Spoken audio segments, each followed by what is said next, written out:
Cuando nos acercamos a la Biblia encontramos toda clase de personajes, pero hay algunos personajes que son tristemente célebres. ¿A qué me refiero? A personajes pues, que cometieron crasos errores, tanto en el Antiguo como en el Nuevo Testamento. Pero en el Nuevo Testamento algunos llaman más la atención. De pronto uno de los primeros que nosotros recordaríamos sería Herodes el Grande, que persiguió a Jesús recién nacido. Entonces hay otro grupo de personajes que son más contemporáneos a Jesús y son precisamente los que pertenecían a la clase política sacerdotal, que son los fariseos. Los fariseos eran pues estos personajes con una vestimenta muy especial y ellos tenían entonces una formación bastante especial. Desde su tierna juventud ellos empezaban a estudiar la Torá, la ley, sus tradiciones. Pero ¿por qué tristemente célebres? Precisamente porque ellos, perteneciendo al liderazgo religioso de una nación, de un pueblo como el pueblo judío, como Israel, que está fundamentado en su fe, ¿cómo es posible que ellos se prepararon tan bien y cuando tuvieron al Mesías frente a ellos se equivocaron y tomaron la decisión más lamentable en la vida de cualquier ser humano, que es rechazar a Jesús, al Salvador?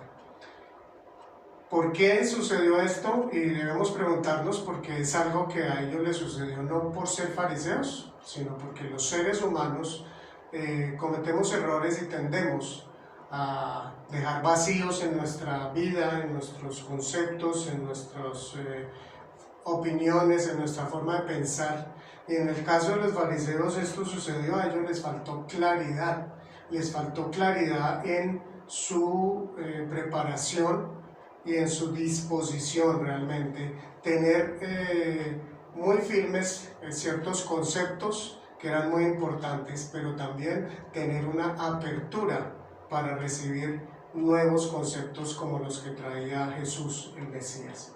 Entonces, hoy vamos a ver sobre este tema que hoy le he llamado bien claros o fracasados, porque si no estamos claros en nuestros fundamentos y en cosas que deben de estar muy firmes, pero también claros en aquellas en las que no podemos nosotros ser dogmáticos, muy posiblemente vamos a llegar a un fracaso, como llegaron los fariseos en su vida, a un fracaso. Entonces vamos a mirar, lo primero va a ser los fundamentos claros con respecto a nuestra historia de la fe, nuestra historia pues dentro del cristianismo, que tiene sus inicios desde luego allá desde el mismo Génesis que nos narra la Biblia, el principio. Entonces vamos a mirar esta gráfica rápidamente, que se conforma de tres zonas de color, una azul, negra y esta otra azul, y abajo podemos ver entonces estas cinco palabras, que dice el inicio, después Israel, Jesús, la iglesia y la vida eterna, que corresponde a las 5 etapas que nos pueden facilitar pues la comprensión de nuestra historia en la fe. Entonces la primera de estas etapas que dice aquí inicio, pues comienza con la creación que termina, la creación de Dios, que termina con la creación de Adán y Eva. La Biblia es muy clara entonces en señalar que Dios es el único que es diferente, el único ser no creado, que es eterno y que es omnipotente, y desde luego Él crea con su sabiduría, con su poder, y de la nada hace la creación, crea absolutamente todo lo que existe en el universo. Entonces, cuando encontramos esta primera etapa y tenemos claridad en este concepto, podemos pasar a la segunda etapa, que tiene que ver con esta rebelión. Es la caída del ser humano, es la caída, y por eso este cambio de color. Lo que Dios creó todo lo hizo perfecto, pero con la rebelión del ser humano, que pues entra la muerte a raíz del pecado, de esta rebelión del ser humano, que decide creerle más a Satanás que creerle a Dios. Es entonces ahí cuando comienza esta etapa que le he puesto este fondo negro porque realmente es la etapa de una creación caída y se le ha llamado el presente siglo. Esta etapa desde el momento de la caída hasta aquí, que ahora vamos a ver a qué corresponde, se le ha llamado el presente siglo. Luego entonces podemos mirar este aspecto que Dios llama a Abraham y le da una misión. A Abraham le dice allí en Génesis capítulo 12 que deje de su tierra y su parentela, que él le mostrará una tierra donde le va a llevar y le hará de él una gran nación y será de bendición a todas las naciones en el mundo. Entonces esta línea tiene que ver con ese proceso de formación de esta nación que es Israel, corresponde aquí a Israel. Bien, esta entonces segunda etapa, vamos a ver que viene esta venida ya del Mesías, la primera venida de Jesús, que entonces nace dentro del pueblo de Israel. Y aquí viene entonces esta etapa que corresponde a la vida de Jesús, y es la entrega, pudiéramos llamarlo la entrega de Dios mismo, porque es Dios quien se encarna y viene al mundo a dar su vida. Él desde luego forma entonces un grupo aquí de discípulos durante su vida, durante su ministerio público, y a partir de ese grupo entonces que ya él ha formado, cuando culmina esta etapa, este ministerio público, él finalmente va a la cruz y luego de morir resucita, y antes de ascender entonces él le da a los discípulos, a sus seguidores, la gran comisión. Es el quinto aspecto pues de todo este proceso. Recordemos primero la creación, luego la rebelión, luego la misión y luego la entrega. Estamos aquí en la gran comisión, que es básicamente lo que Jesús le dice a los discípulos allá en Mateo 28, cuando les dice que los creyentes debemos ir a todo el mundo, llevar su mensaje, llevar el evangelio, el mensaje de salvación a todas las criaturas del mundo, hasta el final, hasta los confines de la tierra. Bien, entonces ya una vez que Jesús ha resucitado, él asciende, y cuando asciende viene el Espíritu Santo y viene esta etapa que es la de la iglesia, la etapa de la iglesia que la he representado aquí con esta forma, y es aquí donde nosotros nos encontramos cada uno hoy en día, aquí en algún lugar pues de este tiempo del periodo de la iglesia. Entonces esta etapa del periodo de la iglesia pues va a culminar con la segunda venida de Jesús. Aquí vemos, fijémonos entonces este nombre que viene aquí desde la caída del presente siglo hasta la segunda venida, ahí termina. Miremos entonces también otra etapa aquí, esta etapa que es entre la primera y la segunda venida se le ha llamado los últimos tiempos, por eso tengamos presente, ¿no? Estamos en los últimos tiempos porque estamos aquí en esta parte que corresponde a la primera y la segunda venida, estamos entre estos dos eventos históricos. Miremos ahora la última etapa, que es la de la vida eterna, y está el siglo venidero. Entonces aquí es el presente siglo, y el siglo venidero es entonces lo que tiene que ver con la renovación de este mundo que fue afectado por la caída del ser humano, por su pecado.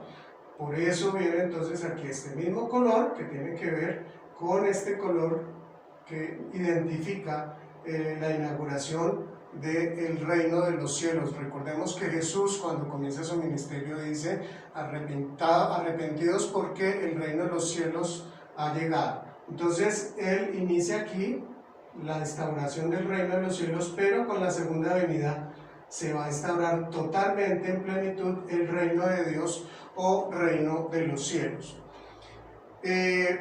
Hay unos tres aspectos que quiero que miremos. Bueno, aquí respecto a la última etapa de la vida eterna, miremos estos dos últimos aspectos, que son el juicio final y la creación restaurada. El juicio final entonces es un aspecto que tiene que ver, que se va a realizar con la segunda venida de Jesús, y también a partir de la segunda venida de Jesús, entonces Dios va a restaurar su creación. Como Él la quiso en un principio, entonces la va a llevar al final de nuestro tiempo. Miremos un detallito con respecto a esta palabra que dice aquí, la muerte. Son conceptos que debemos de tener claros para nosotros ir en nuestra fe sin temor y sin peligros. Un concepto importante es que la muerte entró al mundo por el pecado, no estaba en los planes de Dios, ese no era el plan de Dios. La muerte que entró por el pecado entonces afectó a toda la raza humana. Todos los seres humanos entonces nacemos a partir de este momento en que el ser humano cae, en que Adán y Eva desobedecen a Dios, nacemos muertos espiritualmente. Por eso entonces vamos camino a la perdición eterna. Pero pues el plan de Dios fue enviar al Salvador para que tuviéramos esa oportunidad de ser salvos. Así que la muerte nosotros la podemos, realmente la derrotamos estando en vida aquí en la tierra cuando aceptamos a Cristo como nuestro Señor y Salvador. ¿Cómo pues lo podemos encontrar allá en el Evangelio de Juan, capítulo 1, versículo 12? Cristo entonces destruye el poder de la muerte cuando Él resucita, vence la muerte, y entonces nosotros tenemos esa victoria. Nosotros los creyentes recibimos de Dios, de Jesús, esa victoria sobre la muerte. Entonces nosotros no debemos temerle a la muerte. Nosotros como creyentes, desde luego causa dolor. No es que la muerte nos agrade o nos parezca algo que no tiene absolutamente ninguna importancia, pero no le debemos dar un lugar como si fuera realmente lo último en la existencia del ser humano. No, es un paso hacia la eternidad y como creyentes pues tenemos esa victoria de Cristo sobre ella. Entonces cuando los creyentes morimos, vamos a la presencia de Cristo y vamos a estar entonces con Él. Un segundo aspecto aquí a tener también en cuenta es el juicio final. Aquí este segundo punto para mirar algunos detalles. El juicio final viene a ser, pudiéramos llamar, la bisagra. Recordemos, una bisagra es lo que permite que una puerta se mueva. Es la bisagra entre el tiempo que nosotros conocemos, como lo conocemos los seres humanos, y la eternidad, porque a partir de este momento, cuando viene Jesús, este tiempo, como lo hemos conocido aquí, va a cambiar y entraremos a la eternidad. Entonces, cuando Cristo venga y haga el juicio final, también va a destruir todos sus enemigos, todas las potestades satánicas serán destruidas.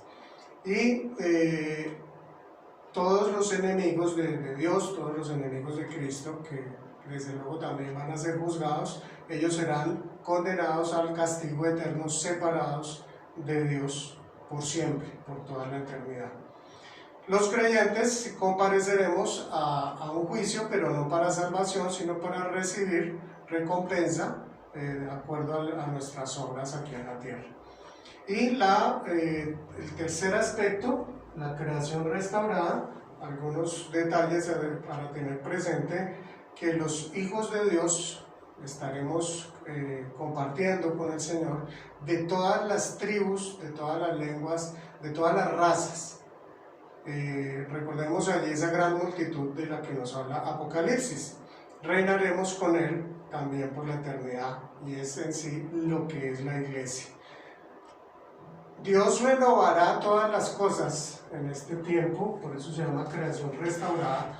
Va a renovar todo lo que Él creó y además fue afectado por la caída del ser humano. Y Dios va a abolir el sufrimiento, la muerte y el dolor. Todo esto desaparecerá ya cuando estemos con Él en la eternidad. Los redimidos seremos reunidos en el nuevo cielo y en la nueva tierra. Aquí entonces de esto nos habla también el Apocalipsis, y a esto se refiere estos términos. Nuevo cielo y nueva tierra es una creación renovada, restaurada. Y entonces allí viviremos adorando al Señor por siempre. Tengamos presente que textos del Antiguo Testamento especialmente nos hablan de que va a haber actividad, una actividad en la eternidad. No vamos a estar como algunos, porque esto no es bíblico, este concepto que vamos a estar saltando de nube en nube, tocando arpa por toda la eternidad. No. Realmente uno de los aspectos que también habla con claridad es que reinaremos, como ya lo dije hace un momento. Eso implica una actividad en los cielos. Bien, vamos entonces a continuar con este tema de los fundamentos claros y vamos a pasar recordando aquí el tema de los géneros bíblicos. ¿Por qué? Porque es algo que debemos tener presente cuando nos acercamos a la Biblia para tener esa claridad que necesitamos en nuestra vida. Esto es un listado de géneros bíblicos. Está entonces la narrativa, la poesía, la ley, el género sapiencial, la profecía, los evangelios, las parábolas, el género también epistolar. Son géneros, entonces, géneros literarios, aunque algunos sí son específicos géneros bíblicos. Por ejemplo, la narrativa, la poesía son géneros pues, de la literatura normal. No podemos entonces acercarnos a un texto bíblico sin tener esto presente, porque no podemos interpretar un texto que está escrito en forma narrativa a un texto que está escrito en forma de poesía. Un ejemplo, no porque esto se encuentre en la Biblia, pero para que lo entendamos más fácilmente, si nosotros vamos a leer la historia de Cristóbal Colón y el descubrimiento de América, seguramente lo vamos a encontrar en un género de narrativa histórica.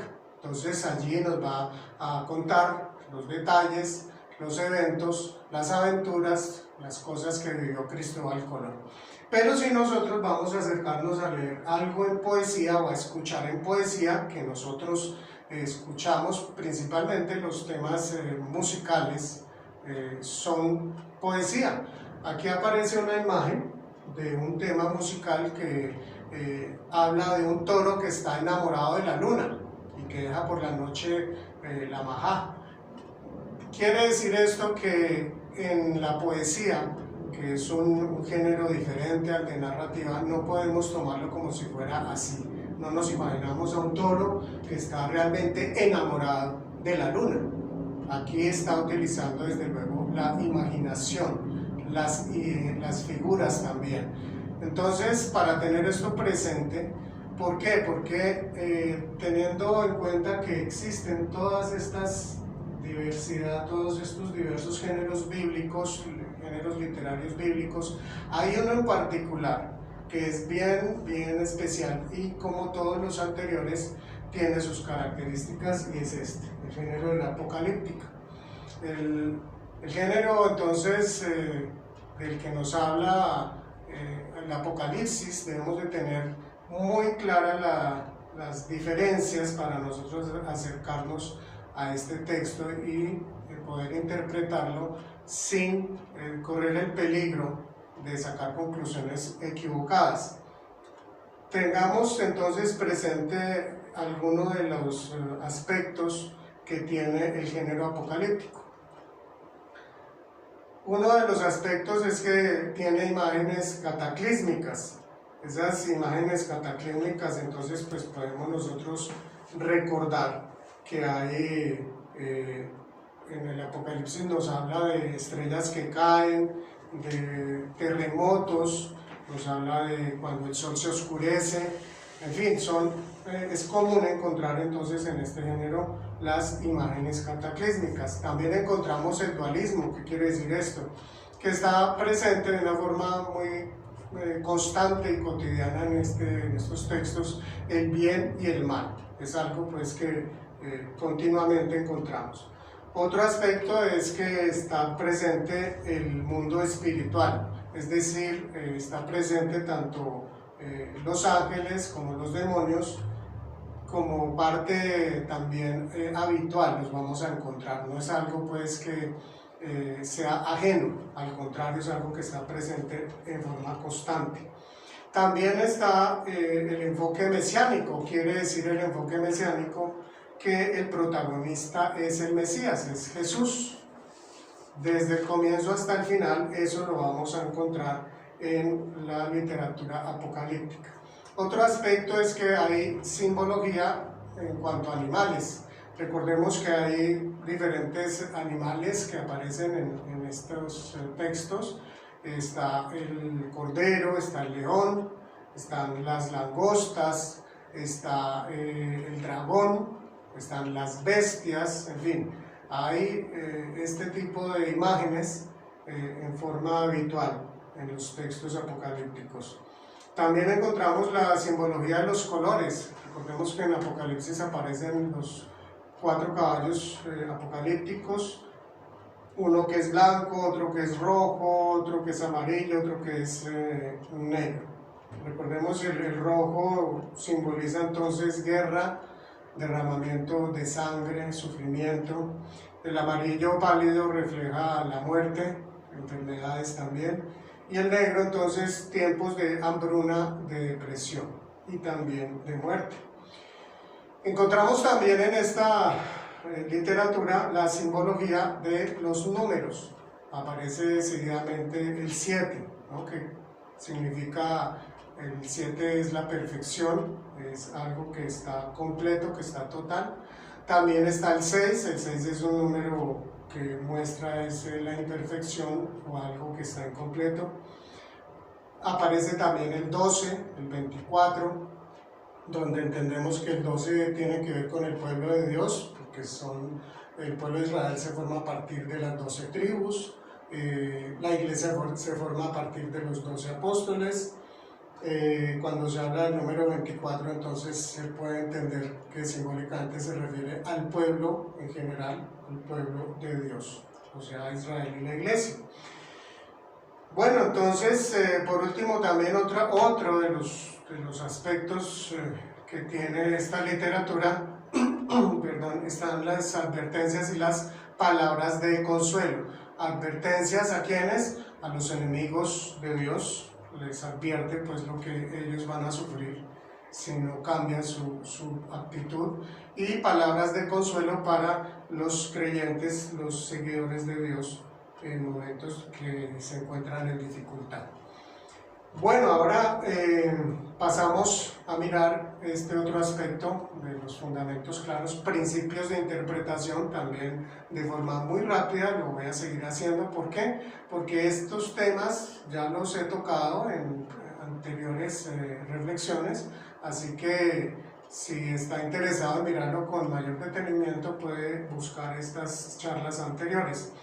Entonces encontramos que siempre debemos guiarnos por lo que es claro y seguro. Estos son principios de interpretación, no solo en textos apocalípticos, principalmente porque son más difíciles, hay mucha simbología, pero en general debemos de guiarnos por lo que es claro y seguro. ¿Qué es lo que es claro y seguro? Pues por estos temas fue que empecé esta gráfica al comienzo.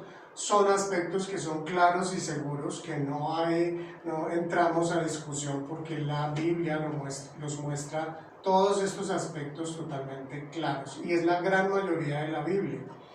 Pero pasamos aquí a este segundo aspecto de interpretación, principio de interpretación, donde dice, donde no hay claridad, ser prudentes y nunca dogmáticos. Donde no hay claridad. Entonces, en esas partes, en esos textos donde no tenemos mayor claridad, no podemos decir que es exactamente a esto a lo que se refiere, no podemos nosotros ser dogmáticos. En esto quiero hacer un énfasis especial. Nunca ser dogmáticos en temas que no hay claridad en la Biblia. ¿Por qué? Porque pues si no hay claridad seríamos realmente imprudentes tomar unas actitudes dogmáticas, y esto tiene que ver precisamente con lo que le pasó a los fariseos. Ellos tuvieron conocimiento de todas las profecías del Mesías que había en su momento, y sin embargo ellos fueron dogmáticos en conceptos que no les permitió entonces ver que el Mesías no era ese Mesías tal como ellos lo esperaban, que iba a venir en poder. Desde luego la profecía habla de ese Mesías que vendrá en poder, pero no había mayor claridad con respecto a la profecía, por ejemplo, del siervo sufriente, que también se refiere al Mesías. Esto ellos no lo tuvieron en cuenta. Si no había claridad, ellos no lo tuvieron realmente en cuenta y fueron dogmáticos en el concepto que tenían de ese Mesías poderoso. Y esto les llevó en buena parte a rechazar a Jesús. Otro aspecto del principio de interpretación es acudir a las fuentes confiables. No porque a usted le llegue un mensaje por WhatsApp o porque se lo mande un amigo, etc. Usted no debe estar creyendo en cualquier interpretación que le llegue a usted a nivel bíblico, como es y ha sido costumbre en los momentos de crisis, como los que se viven actualmente. Es fácil, porque se puede decir que es un caldo de cultivo donde hay mucho nerviosismo y angustia y la gente está queriendo creer y entender cualquier cosa de cualquier manera. Pues debemos ser entonces sabios, debemos de ir con cuidado y no permitir información ni creerla de cualquier fuente. Debemos buscar entonces fuentes confiables. Y este último aspecto, estudiar y profundizar con atención el contexto histórico y el contexto bíblico. Esto es un principio de la hermenéutica bíblica de todo texto, pero en particular en la literatura apocalíptica es muy importante tener esto presente porque nos va a ayudar a entender cosas que de otra manera nosotros no podríamos entender. Entonces, por ejemplo, que el Apocalipsis fue escrito en un tiempo de sufrimiento de la iglesia, de la primera iglesia, porque había gran persecución, especialmente del Imperio Romano. Entonces, cuando hablan de Babilonia, ellos en el Apocalipsis no están hablando de Babilonia, puesto que en este momento no existía Babilonia, ya había existido ese imperio, ya había sido destruido, pero se querían referir con este nombre al Imperio Romano. Esto nomás por dar un ejemplo.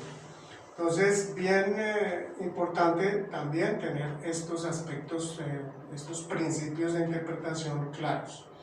Pasamos entonces ya, siguiendo este aspecto de los fundamentos claros, al esquema del libro. ¿De cuál libro? Del Apocalipsis. Vamos a mirar un esquema muy sencillo, muy básico, que nos va a ayudar entonces a tener una estructura panorámica de lo que trata el libro del Apocalipsis. Entonces, esta primera parte, la introducción del capítulo 1, versos 1 al 8, vamos a ver entonces la primera parte. Aquí viene pues entonces introducción, luego viene la visión de Cristo en el capítulo 1, del verso 9 hasta el capítulo 3, verso 22. Una segunda parte que se llama eventos del porvenir y viene desde el 4.1 hasta el 16.21. Una tercera parte que es el tema de la gran ramera, que viene desde el 17.1 hasta el 21.8. Y una cuarta parte que se trata sobre la esposa del Cordero, que viene del 21.9 hasta el 22.5. Y por último, la conclusión, que va en el último capítulo, 22.6 al 21. Entonces, fijémonos que no son sino estos 6 aspectos, son básicamente 4 del cuerpo del libro, ¿no? Visión de Cristo, eventos por venir, la gran ramera y la esposa del Cordero. La precede la introducción y termina con la conclusión. Si tenemos este cuadro, este esquema claro, pues vamos a tener una forma más fácil de comprender cuáles son los temas generales, los temas principales de los que trata este libro. Ahora, ¿de dónde se sacan esta división? Pues desde luego con los temas. Pero llama la atención es que hay una frasecita, hay estas palabras que dice aquí, en el Espíritu, que se repiten en estos versículos. Aquí en Apocalipsis 1.10 aparece en 4.2, en 17.3 y en el 21.10. Por ejemplo, en Apocalipsis 1.10, aquí cuando habla de la visión de Cristo, dice así, está hablando el apóstol Juan: en el día del Señor vino sobre mí el Espíritu, y oí detrás de mí una voz fuerte como de trompeta. Esto entonces nos habla que comienza allí esta primera parte. Luego entonces en Apocalipsis 4.2 dice así, que tiene que ver con los eventos por venir, Apocalipsis 4.2. Al instante vino sobre mí el Espíritu y vi un trono en el cielo y a alguien sentado en el trono. Luego entonces, en Apocalipsis 17.3, con respecto a la gran ramera, dice: luego el ángel me llevó en el Espíritu a un desierto. Y por último, aquí en el cuarto, Apocalipsis 21.10, que tiene que ver con la esposa del Cordero, dice así: me llevó en el Espíritu a una montaña grande y elevada y me mostró la ciudad santa, Jerusalén, que bajaba del cielo procedente de Dios. Entonces, teniendo en cuenta este esquema general, pues ya podemos pasar a mirar de una forma también rápida cómo cada una de estas partes, qué aspectos generales contiene. Entonces, esta parte, que es la primera, que es la que precede, es la introducción, que está en capítulo 1, del 1 al 18. Y vemos que está conformada por tres aspectos: el prólogo, el saludo y la alabanza. Ahí están pues los versículos a los que corresponde. Y pues básicamente es una parte que tiene que ver con la presentación de quién es el mensaje, quién lo está enviando, y esta primera parte pues nos dice que es Dios que le da este mensaje a Cristo, y Cristo se lo da al ángel para que se lo dé a Juan. Entonces esta es de donde proviene el mensaje del Apocalipsis, pero que además tiene las instrucciones, Juan, que se presenta también allí, tiene las instrucciones de llevar este mensaje que está recibiendo a los siervos de Dios, primeramente a las 7 iglesias de Asia. Recordemos que en el Apocalipsis hay 7 bienaventuranzas. Allí la primera aparece en el capítulo 1, en el verso 13, dice así: dichoso el que lee y dichosos los que escuchan las palabras de este mensaje profético y hacen caso de lo que aquí está escrito, porque el tiempo de su cumplimiento está cerca. Esta es la primera bienaventuranza, y seguramente debe acompañarnos durante toda la lectura del texto bíblico, y ser algo que nos motive, porque si nosotros escuchamos este texto, y no solo lo escuchamos, lo estudiamos, lo meditamos, para ponerlo en práctica, cuando dice aquí, ¿cierto?, dichosos los que escuchan las palabras de este mensaje profético y hacen caso de lo que aquí está escrito. Vamos realmente a ser muy bendecidos en nuestra vida, el desarrollo de nuestra fe, el fortalecimiento de nuestra fe. Y termina esta parte con una doxología o alabanza, que es la que hace el apóstol Juan. Aquí entonces recordemos, pues el apóstol se presenta como un siervo de Dios, que también es hermano de quienes están leyendo este texto, y comparte también el sufrimiento de los creyentes. Bien, entonces pasemos a la siguiente parte, que es esta visión de Cristo, que tiene básicamente 2 aspectos. Primero, la descripción de Cristo, y después las cartas a las 7 iglesias. Todo esto ya lo hemos visto, pero pues simplemente para seguir el esquema. Recordemos la descripción de Cristo. Aquí es una imagen que también habíamos utilizado para esta parte del capítulo 1 y parte también del capítulo 2, pero básicamente nos muestra a Jesús que va en medio de estos candeleros o candelabros, y estos candelabros representan a las iglesias, cada una de las 7 iglesias, que en la simbología podemos interpretarlo que se refiere a la totalidad de las iglesias del mundo, de la historia en la tierra, la iglesia de Cristo. Y vemos que Jesús tiene en su mano derecha también, hay 7 luceros, 7 estrellas, que después dice que son los 7 ángeles, el ángel de cada una de las iglesias, y además tiene las llaves del Hades y de la muerte. Entonces, esta descripción, que la hace mucho más detallada y que ya la estudiamos, entonces es una descripción que es muy impactante, que nos habla pues de ese amor y esa fidelidad de Cristo con la iglesia. Está siempre presente, conoce a sus iglesias, y esto lo vemos más cuando ya hablamos de las cartas a las 7 iglesias. Recordemos que las 7 iglesias que reciben el mensaje o cartas son la de Éfeso, Esmirna, Pérgamo, Tiatira, Sardis, Filadelfia y Laodicea.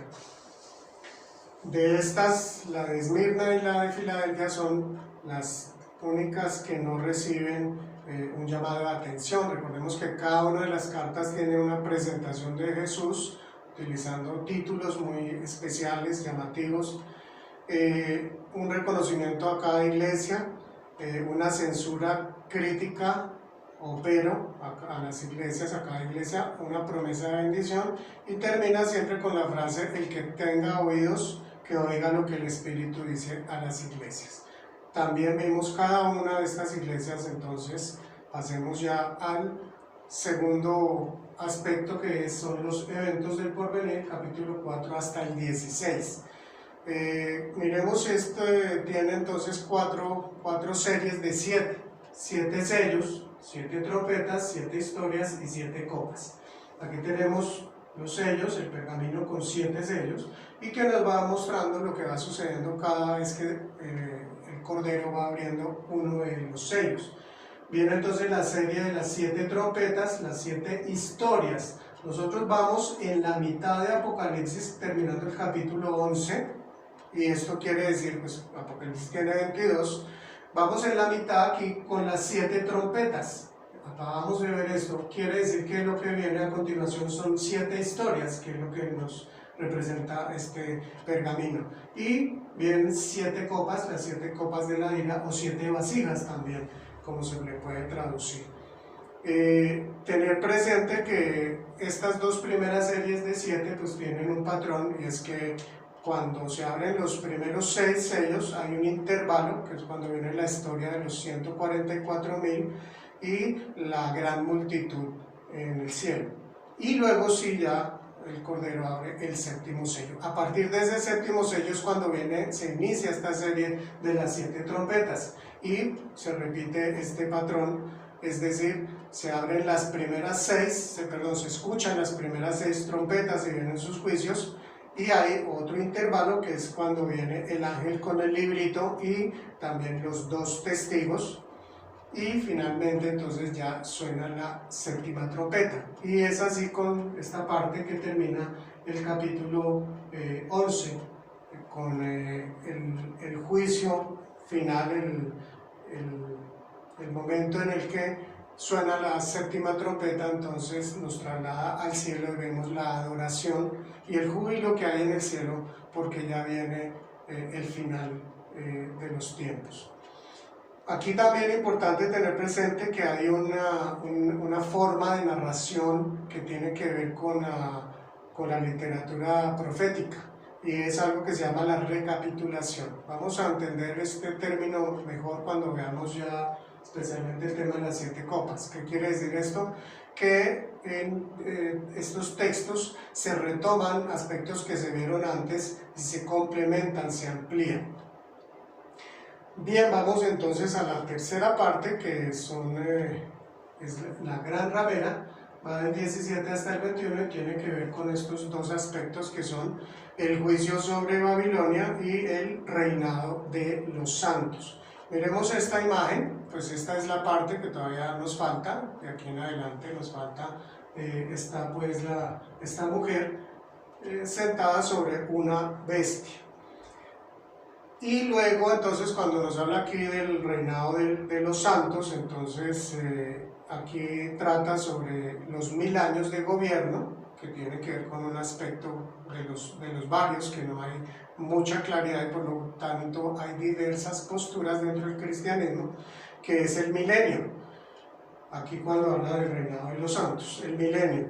Y también nos habla del juicio que le va a hacer Dios a Satanás, a la bestia y al falso profeta. Es entonces ese último juicio que Dios hace, pero además culmina este juicio con el juicio a todos los seres humanos. De pronto, antes de pasar, aquí cuando se habla sobre Babilonia, el juicio, es donde aparece el tema del jinete del caballo blanco, es decir, cuando Jesucristo viene a la tierra ya en su caballo blanco a enfrentar a sus enemigos.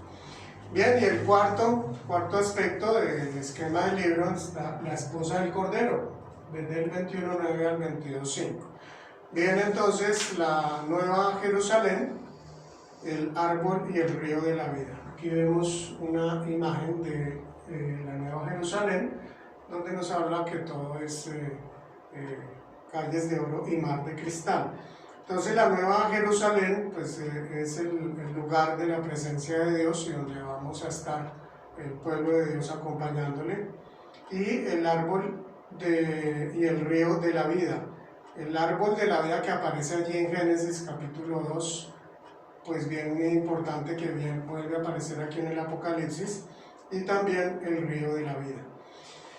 Bueno, y por último la conclusión del libro del Apocalipsis, que nos trata, pues aquí básicamente quise colocar estos tres versículos, parte de estos tres versículos que tiene que ver pues con lo que nos dice la revelación en este último capítulo. Capítulo 22 dice Dios: miren que vengo pronto. También dice: dichosos los que lavan sus ropas para tener derecho al árbol de la vida y para poder entrar por las puertas de la ciudad. Esta es la última de las 7 bienaventuranzas. Recuerden, aquí dice dichosos, es lo mismo que bienaventurado. Y dice el 17: el que tenga sed venga, y el que quiera tome gratuitamente del agua de la vida, que es una invitación a que aceptemos ese mensaje de salvación que Dios ha querido darnos, de permitirnos vivir con Él por la eternidad. Es esa invitación, ese beber de esa fuente de agua viva para los que tenemos sed. Podemos hacerlo de una manera gratuita, quiere decir, es la invitación a aceptar a Jesús como nuestro Señor y Salvador. Hay una urgencia porque Él viene pronto, es importante, es urgente. Él es la fuente de agua viva. Recordemos entonces el último, este tema con el que empezamos, que son los fariseos. Los fariseos, como les decía yo, unos personajes tristemente célebres. ¿Por qué? Porque dedicaban su vida a tener una relación, según ellos entendían, muy cercana a Dios, y se consideraban los más cercanos a Dios. Y tuvieron al Mesías frente a ellos y lo rechazaron. ¿Qué pasó? Que esto no nos suceda a nosotros. No tenemos que ser fariseos para que esto no suceda, pero es más, se dice que dentro de cada uno de nosotros hay un fariseo. ¿Por qué? Porque fácilmente podemos caer en los errores que ellos también cayeron. Así que seamos muy cuidadosos, tengamos presente que nos acerquemos a la Biblia, debemos hacerlo con respeto, con sabiduría, con cuidado, teniendo presente que hay principios que nos ayudan a evitar caer en errores.